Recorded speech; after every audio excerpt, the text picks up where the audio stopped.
பனு இஸ்ராயில் குலத்தாரில் 3 பேர், ஒருவர் தொழுநோய் பிடித்தவராகவும், மற்றொருவர் வழுக்கை தலையராகவும், இன்னொருவர் குருடராகவும் இருந்தனர். அல்லாஹ் அவர்களை சோதிக்க நாடி வானவர் ஒருவரை அவர்களிடம் அனுப்பினான். அவர் தொழுநோயாளியிடம் வந்து, உனக்கு மிகவும் விருப்பமானது எது என்று கேட்க, அவர், நல்ல நிறமும் நல்ல தோளும் தான் எனக்கு மிகவும் விருப்பமானவை.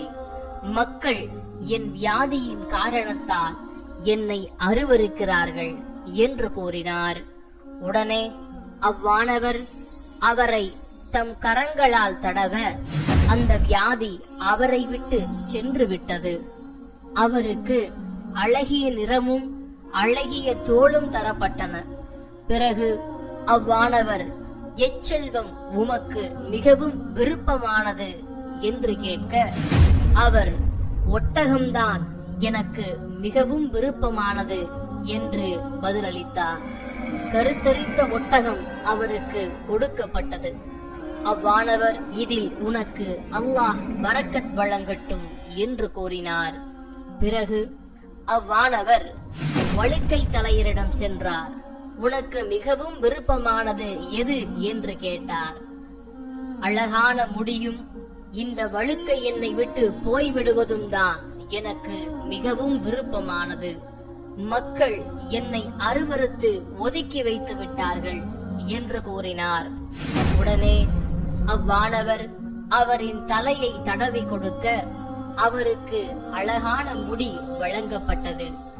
அவ்வானவர், எச்செல்வம் உமக்கு விருப்பமானது என்று கேட்கலானார்கள்.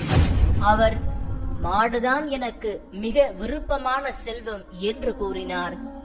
உடனே அந்த வானவர் அந்த வழுக்கை தலையருக்கு கர்ப்பமான மாடு ஒன்றை கொடுத்து, இதில் உனக்கு அல்லாஹ் பரக்கத் செய்யட்டும் என்று கூறினார்.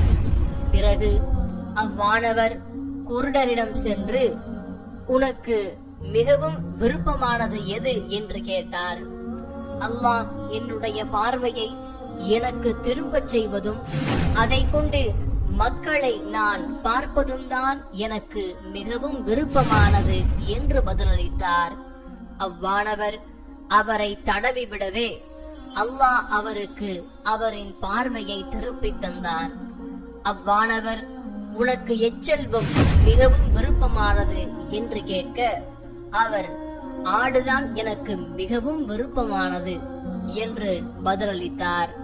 உடனே அவ்வானவர் அவருக்கு கருவுற்ற ஆடு ஒன்றை கொடுத்தார். நிறைய குட்டிகள் ஈன்றிட பெற்றனர். தொழுநோயாளியாய் இருந்தவருக்கு ஒரு கணவாய் நிரம்ப ஒட்டகங்களும், வழுக்கை தலையராய் இருந்தவருக்கு ஒரு கணவாய் நிரம்ப மாடுகளும், குருடராக இருந்தவருக்கு ஒரு கணவாய் நிரம்ப ஆடுகளும் பெருமளவில் கிடைத்தன.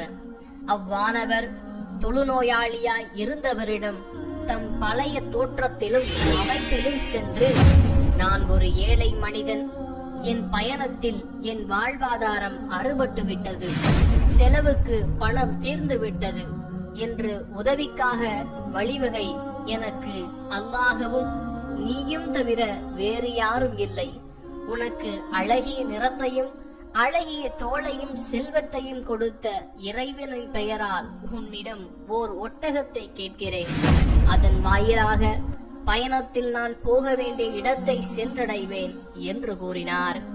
அதற்கு அந்த மனிதர், எனக்கு கடமைகள் நிறைய இருக்கின்றன, எனவே என்னால் நீ கேட்டதை தர முடியாது என்றார். உடனே அவ்வானவர், உன்னை எனக்கு தெரியும் போலுள்ளதே, மக்கள் அருவருக்கின்ற தொழுநோயாளியாக நீ இருக்கவில்லையா?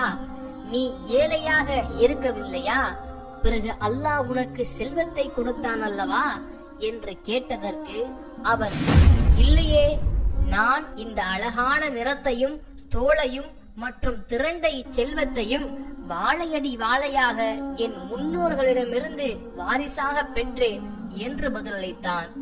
உடனே அவ்வானவர், நீ இக்கூற்றில் பொய்யனாய் இருந்திருந்தால் நீ முன்பு எப்படி இருந்தாயோ அப்படியே உன்னை அல்லாஹ் மாற்றிவிடட்டும் என்று கூறினார். வழுக்கை தலையரிடம் தம் பழைய தோற்றத்திலும் அமைப்பிலும் வந்து முன்பு சொன்னதை போன்றே கூறினார். அவனும் முதல் சென்றவன் எதை கூறினானோ அதையே பதிலாக கூறினான். வானவரும், நீ உன் கூற்றில் பொய்யனாய் இருந்திருந்தால் நீ முன்பு எப்படி இருந்தாயோ அப்படியே உன்னை அல்லாஹ் மாற்றிவிடட்டும் என்று கூறினார். இறுதியாக குருடரிடம் தம் தோற்றத்திலும் அமைப்பிலும் வந்து, நான் ஓர் ஏழை மனிதன், வழிப்போக்கன், என் வாழ்வாதாரம் அறுபட்டு விட்டது, எனக்கு இன்று உதவிக்கான வழிவகை எனக்கு அல்லாஹ்வும் நீயும் தவிர வேறு யாரும் இல்லை. என் பயணத்தில் என் தேவையை தீர்த்து கொள்ள உதவும் ஆடு ஒன்றை தரும்படி உனக்கு பார்வையை திரும்ப தந்தவன் பெயரால் கேட்கிறேன் என்று கூறினார். குருடராயிருந்த பார்வை பெற்ற அந்த மனிதர் வானவரிடம், நான் குருடனாகத்தான் இருந்தேன், அல்லாஹ் என் பார்வையை திருப்பி தந்தான். நான் ஏழையாகத்தான் இருந்தேன், என்னை செல்வந்தனாக ஆக்கினான். எனவே நீ விரும்புவதை எடுத்துக்கொள். அல்லாஹ்வின் மீது ஆணையாக நான் இன்று நீ எடுக்கிற எந்த பொருளையும் திருப்பி தரும்படி அல்லாஹ்விற்காக சிரமப்படுத்த மாட்டேன் என்று கூறினார். உடனே அவ்வானவர், உன் செல்வத்தை நீயே வைத்துக்கொள், இது உங்களை சோதிப்பதற்காகத்தான், உன் 2 தோழர்கள் மீது கோபமுற்றான் என்று கூறினார் என நபி ஸல்லல்லாஹு அலைஹி வஸல்லம் அவர்கள் கூறினார்கள். புகாரி 3464. அறிவிப்பவர் அபு ஹுரைரா ரலியல்லாஹு அன்ஹு அவர்.